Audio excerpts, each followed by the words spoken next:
Your Majesty, Your Royal Highness, Mr. President, Excellencies, ladies and gentlemen, I accept the Nobel Prize for Peace at a moment when 22 million Negroes of the United States are engaged in a creative battle to end the long night of racial injustice. I accept this award on behalf of a civil rights movement which is moving with determination and a majestic scorn for risk and danger to establish a reign of freedom and a rule of justice. I am mindful that only yesterday in Birmingham, Alabama, our children crying out for brotherhood were answered with fire hoses, snarling dogs, and even death. I am mindful that only yesterday in Philadelphia, Mississippi, young people seeking to secure the right to vote were brutalized and murdered.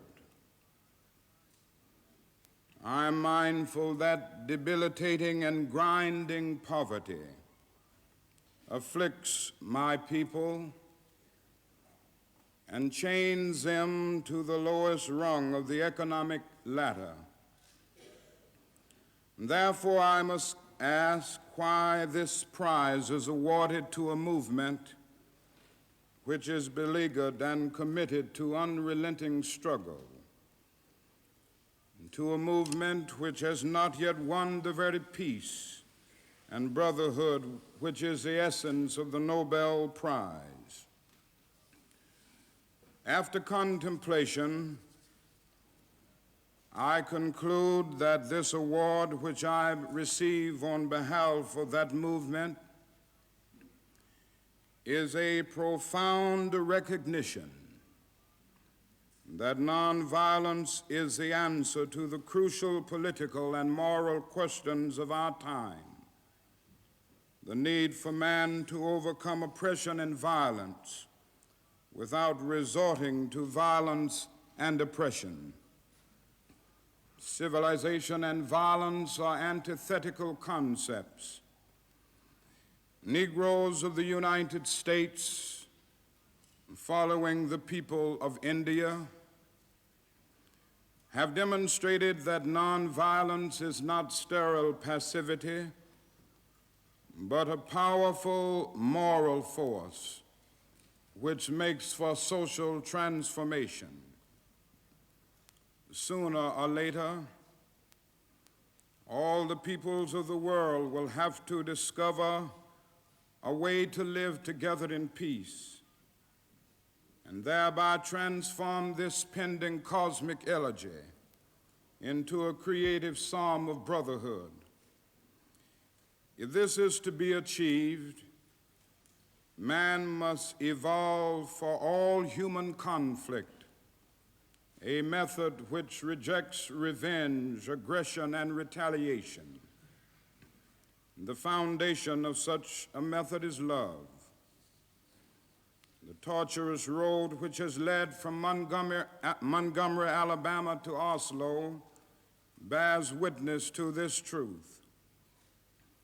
This is a road over which millions of Negroes are traveling to find a new sense of dignity. This same road has opened for all Americans a new era of progress and hope.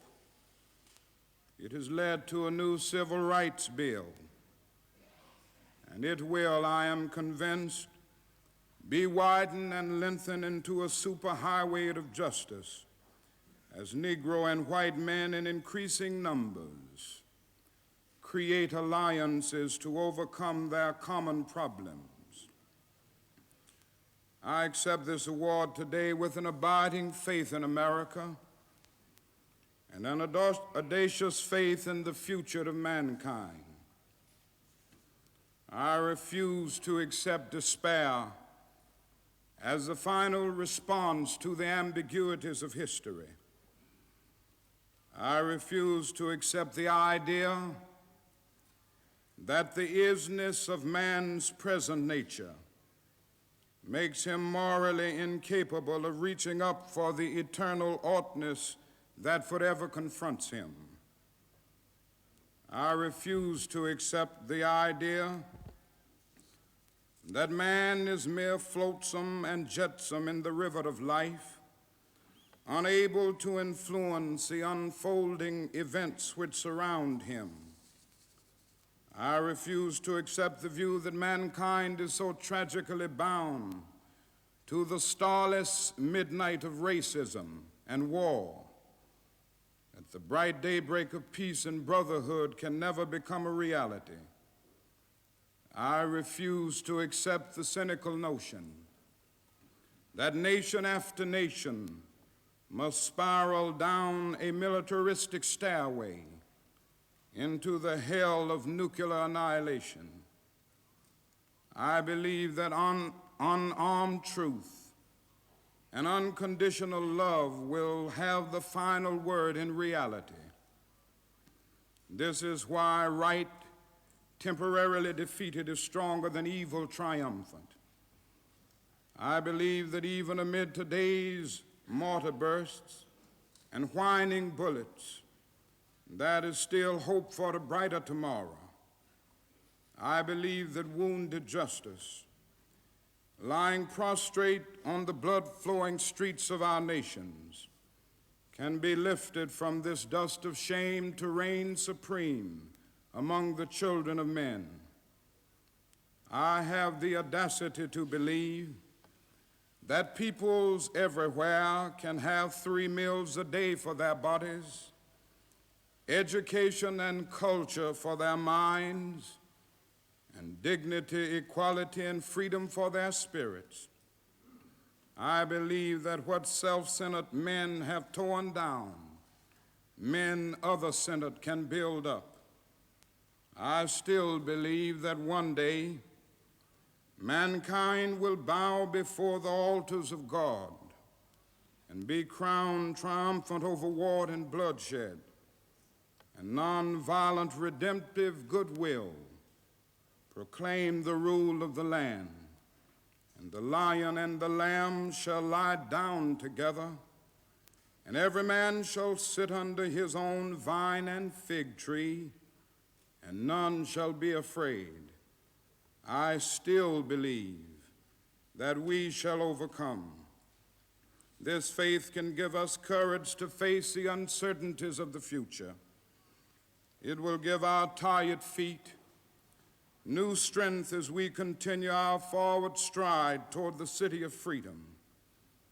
When our days become dreary with low hovering clouds, and our nights become darker than 1,000 midnights, we will know that we are living in the creative turmoil of a genuine civilization struggling to be born.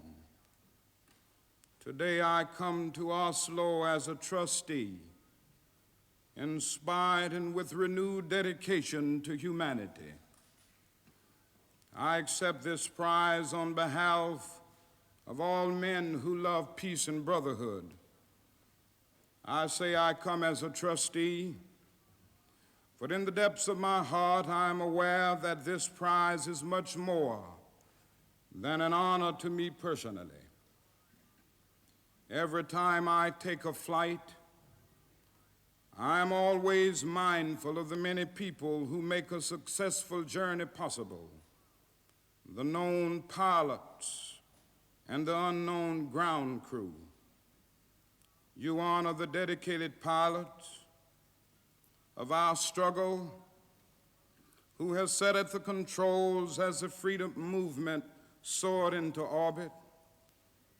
You honor once again Chief Lutuli of South Africa, who struggles with and for his people are still met with the most brutal expression of man's inhumanity to man.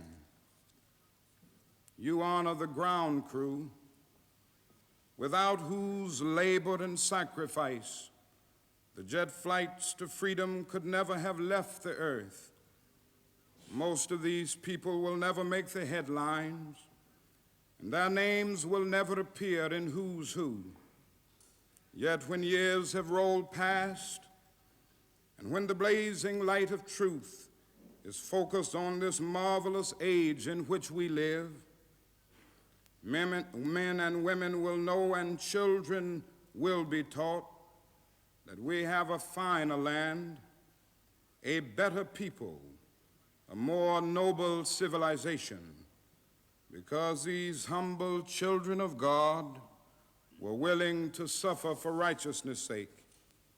I think Alfred Nobel would know what I mean when I say I accept this award in the spirit of a curator of some precious heirloom which he holds in trust for its true owners, all those to whom truth is beauty and beauty truth, and in whose eyes the beauty of genuine brotherhood and peace is more precious than diamonds or silver or gold.